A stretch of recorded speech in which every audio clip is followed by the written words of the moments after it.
Hello ratbags, it's Jade. Welcome to a special survival show today, taking a look at Among Trees, a beautiful sandbox survival game that launched on the Epic Games Store last year. It first got teased back in 2018 and I was in love with this game. I felt that it was just amazing, had great visuals, it just looked really cool, and it's kind of a chill survival game. You've got a cabin that you can upgrade, there's not a whole bunch of enemies and creatures in the game that you'll face off against, only a bear that you kind of have to dodge and avoid as you build up, gather resources.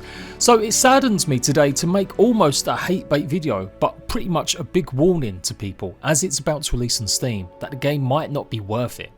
So out of nowhere, the developers Fjord basically came out and said the game's going to be coming to Steam on November the 10th. So this should be good news. It means that people that really don't like buying games on other platforms, they can now experience it for themselves. So I should be relatively happy that maybe there's going to be more attention and more eyes on this. Recent games like Satisfactory that also launched on the Epic Games Store as exclusive for a while, when they launched on Steam, a huge amount of interest was in the game, obviously because it's a great game.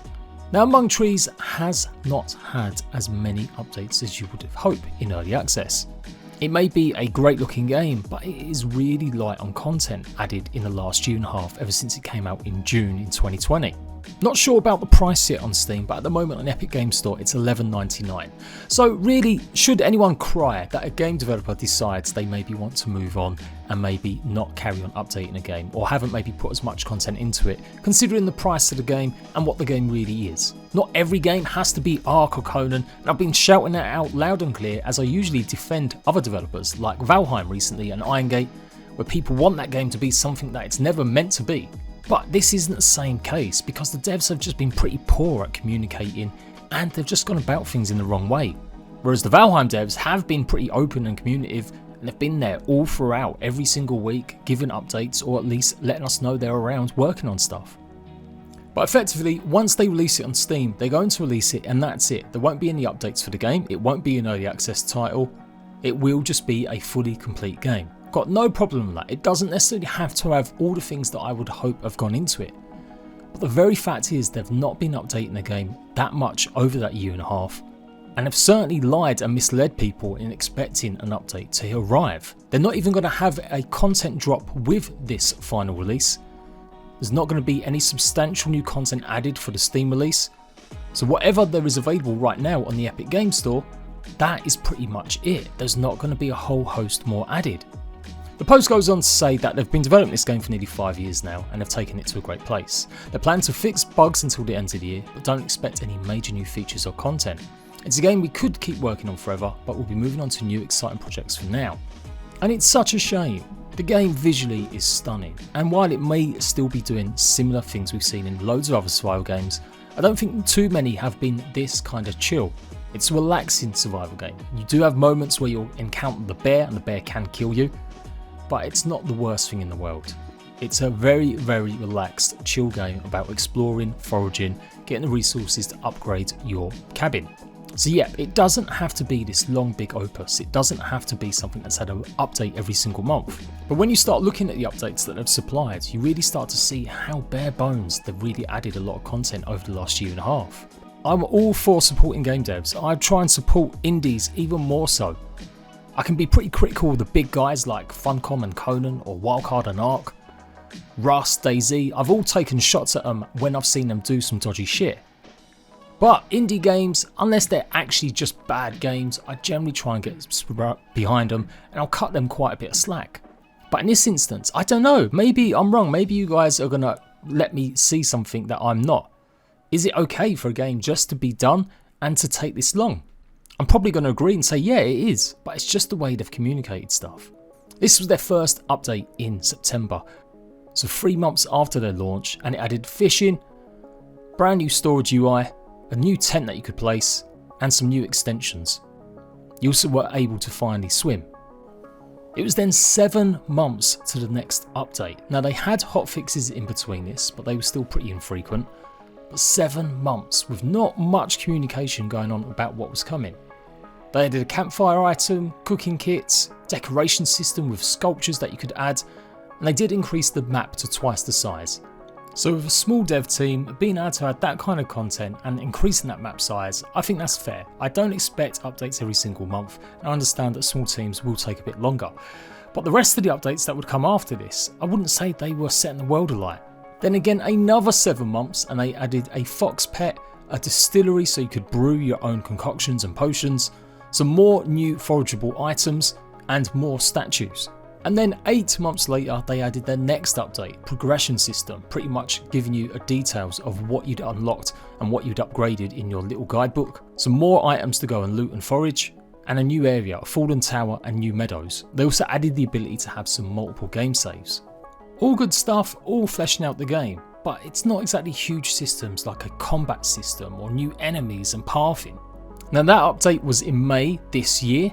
Since that time on social media, on Twitter and stuff, they haven't made a single actual proper tweet giving any update focus. They've done a few replies to people on comments, but nothing actually someone would be able to see at a straight first glance. They didn't post no information at all until literally October when they released a small update here.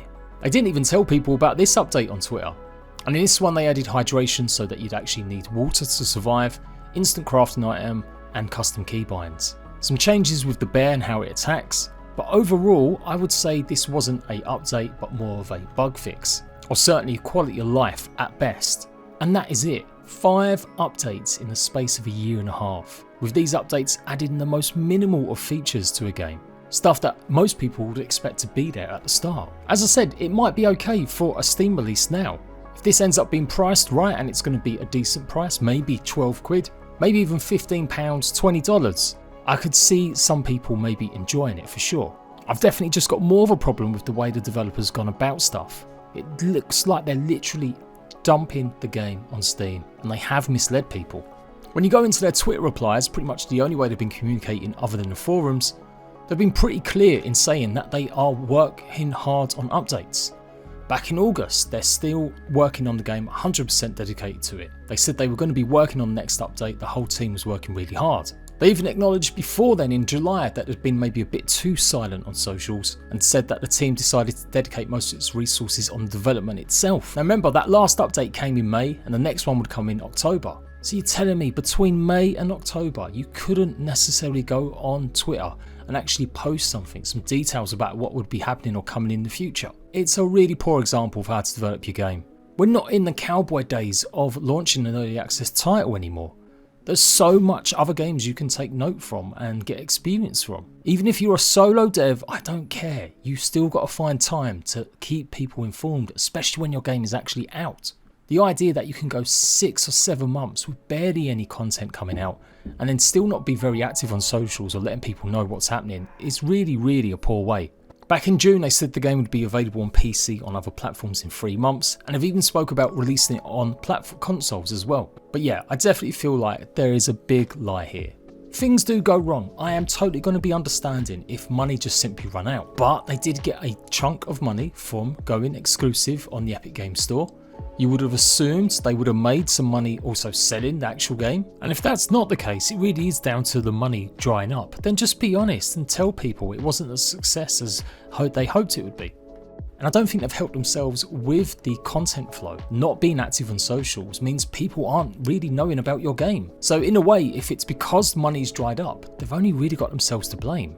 There is a great game here. There is a great prem-wise, there's a great look to the game. That's what makes me so angry and why I'm making this video, because the potential for this game could have been massive. Not everyone wants a taming simulator like Ark. Not everyone wants to be killing lots of creatures and skeletons and all sorts like Conan, or getting your base raided from DayZ and Rust. Sometimes it's really nice just to have something chill, but a little bit survival, give you some elements of working hard to upgrade something.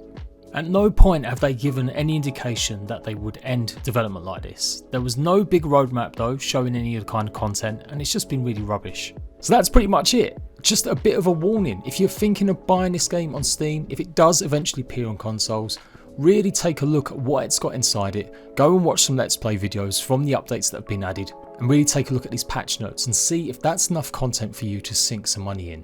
Perspective means that at a low price, you got to expect that there may not be as much content in it as other games. I get that, I understand it. And for some people, price is relative to the experience. It doesn't have to be super cheap as long as it's satisfying. What's not understandable is just misleading people, telling people updates are coming and nothing's going to be happening with the actual full launch. It's really unusual for a game to come out with early access and not have a big update with it. A huge amount of content that have been storing up, or something to get people interested in the game. As I said, problems happen. Maybe other stuff has taken on board. But from the sounds of it, they're just moving on to something else because it hasn't generated enough money for them. I hope it's a long lesson for them that next time, if they do get next time and no one's going to simply click off from their game because they know what happened with Among Trees, that they do decide to go ahead and update their socials more. Keep connected with people and don't mislead people into thinking updates were coming. Agree, disagree, let me know your opinion. Did you see Among Trees over the last few years? Did it slip under your radar? What do you think about the game not having any final content added? If you bought the game, are you okay with that? Has it just been enjoyable playing it with its limited updates and it's still a fun game? I want to be proven wrong. I've got the game, I could jump into it right now. And in fact, I've been waiting for its release on Steam to jump back in, knowing that there'd be a bit of interest generated in it. But with no new content, there's not much incentive for me to actually show the game off again and get behind and support them. I want to support smaller devs. I'm sick of covering the bigger survival games that let fans down all the time. But man, I can't support devs that don't communicate and kind of mislead people. Anyway, that's it from me. I'll be back from our regular survival shows as normal, and I'll see you ratbags later.